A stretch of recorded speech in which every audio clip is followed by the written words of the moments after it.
What I'm about to show you guys today is a really useful build. It takes up a relatively small space and only uses a handful of resources.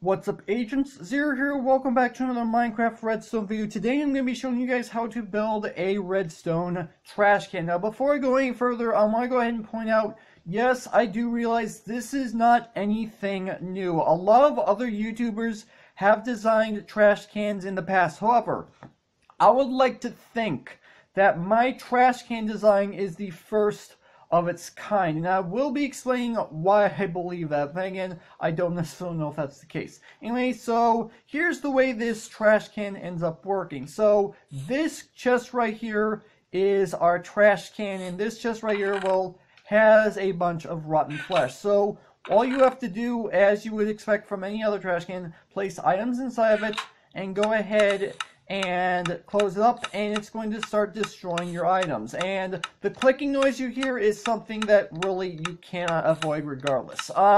So I'm going to go ahead and explain something really quick. There are two ways that you can destroy items in Minecraft relatively quickly. You can either use cactus or you can use lava. This design actually ends up using lava because it takes up a 1 by 1 block space.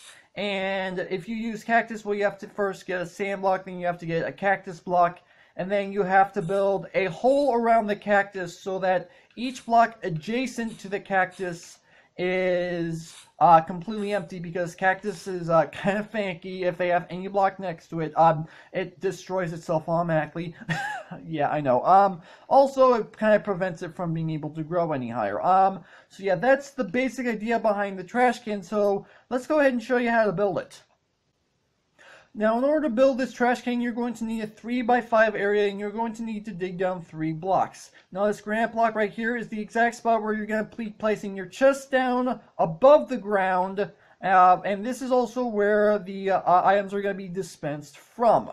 Now, the resources that you're going to end up needing for this is 6 building blocks, and because we are in fact using a lava bucket, I highly recommend something that doesn't burn up. So wood, definitely not an option here. You need 3 redstone dust, 3 repeaters, 1 redstone comparator, 1 dispenser, 1 dropper, 1 observer, 2 hoppers, 1 trap chest. I will be explaining why we're using a trap chest, and you're also going to need a lava bucket. So the first thing you're going to do, go ahead and go to the granite block, place down your dropper facing in this direction. Go ahead and place down your dispenser, face it in this direction. Go ahead and get out your building blocks, place 2 just like this. Now, if you want to, and if you feel it necessary, you can put an additional block right here just to make sure nothing burns up. But in this case, the dirt doesn't burn up anyway. You also want to go ahead and place down a block right here, because lava will occasionally pop. And when that happens, particles will go up, and it could cause anything above it to burn if you don't use anything, if you use something that burns, that is. So put a block up here to prevent that. Go ahead and go back behind your dropper, place down a comparator. Make sure you set this into subtract mode. Go ahead and place down a block in front of the comparator. Take a piece of redstone dust, go ahead and place it down right here with a block on either side. Go ahead and come to this side and place down a repeater facing in this direction right here. Place 2 pieces of redstone dust right just like this. Now come to the other side. Go ahead and place down another redstone repeater. Set this to 4 ticks, so it's at full delay.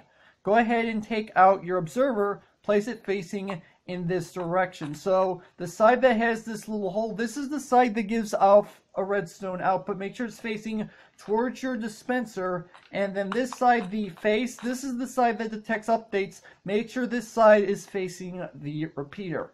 Go ahead and place down another repeater facing directly into the dispenser. Go ahead and go inside of the dispenser, place in the lava bucket. Now go ahead and take out your hoppers and go ahead and crouch down, because if you don't crouch down, you're going to enter the inventory of the dropper. So crouch down, place down your hoppers just like this, so going into one another. Then come to the top, do the exact same thing again. Crouch, because otherwise you'll go into the hoppers inventory. Place down your trap chest, and basically the build is all completely done.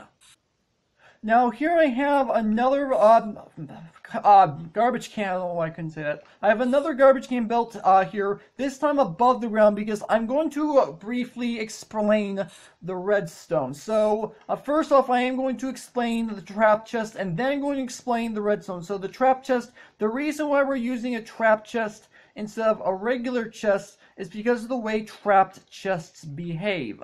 So the way you can tell the difference between a regular chest and a trapped chest is to look around the lock. So as you can tell, it's just simply darker around the lock of a regular chest.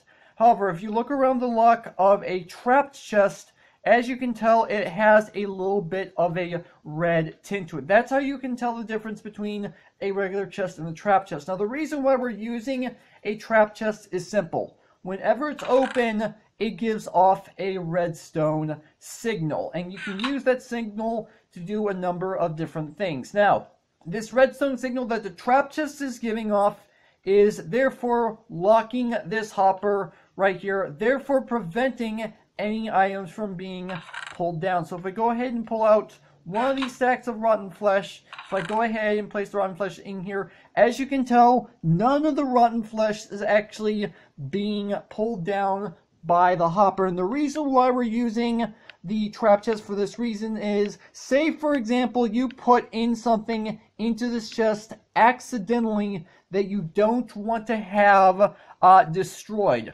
Well, so long as you don't close the trap chest, then you can go ahead and pull the item back out and it's fine. However, if you close your trap chest, it's pretty much too late. Although you do have some time depending on how many items you have in there and whether or not they stack. So that is something to be aware of. Now, I'm going to go ahead and briefly explain the redstone behind this and why I feel like this is completely brand new as far as designs are concerned. So here's the reason why I feel like this is completely brand new. It's because of this observer and this dispenser. That's the reason why I feel like this is completely brand new. So I'm going to briefly explain the redstone.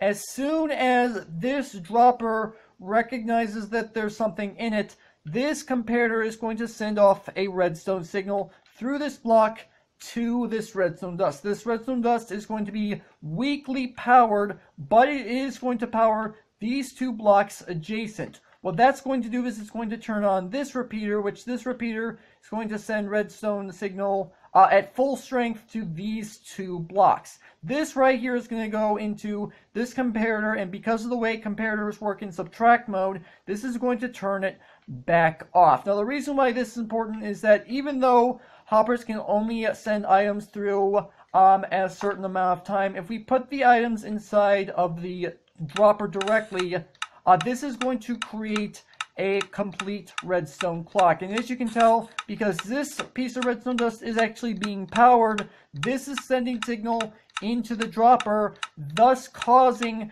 it to spit out the item. So that's the reason why this clock is set up the way it is. And over here, the reason why this is the way it is, and you may have caught a glimpse of it earlier, but the way this works, this repeater is going to detect redstone signal from this piece of redstone dust.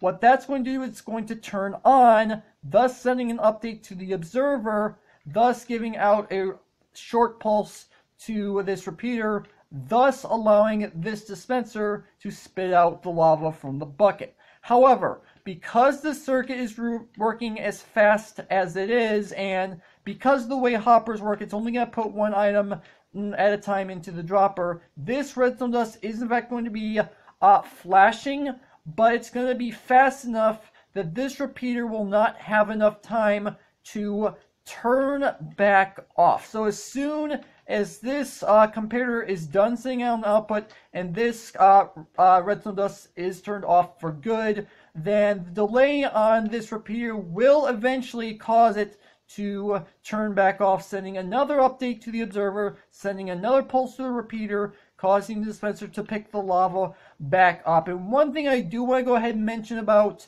part of the reason why I did this is because if you do in fact use lava, if you're on a multiplayer server and you do use lava, some people might hear the lava and wondering what's going on, because lava does give off sound effects. However, with this system, the lava is not there until the circuit starts. So that means it's going to be completely silent, which means you're not going to hear the lava because the lava is not going to be there. And that's the reason why I set up the circuit the way it is. So if I go ahead and pull out the remaining of this rotten flesh and I put it inside of this system, I'm not going to have a lot of time to show you the circuit in action, because it doesn't take long for the hoppers to send down to the dispenser, the dropper I mean, but you should at least get a good idea of why it's working the way it is.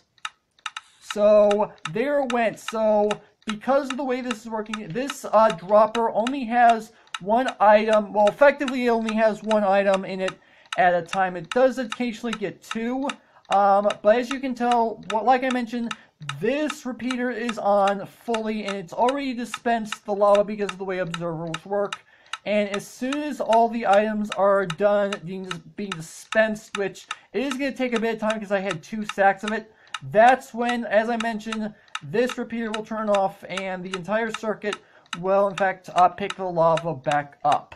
Now there will be a world download in the description if you guys want to check this out for yourself, but that's going to have to do it for this video. Hopefully you guys have enjoyed. If you did, make sure that like button. One more, then make sure that subscribe button for future content. Also, you can follow me on Twitter at AgentCPU0 to stay updated. This has been Juice. Thank you guys for watching, and with that, I will see you guys later.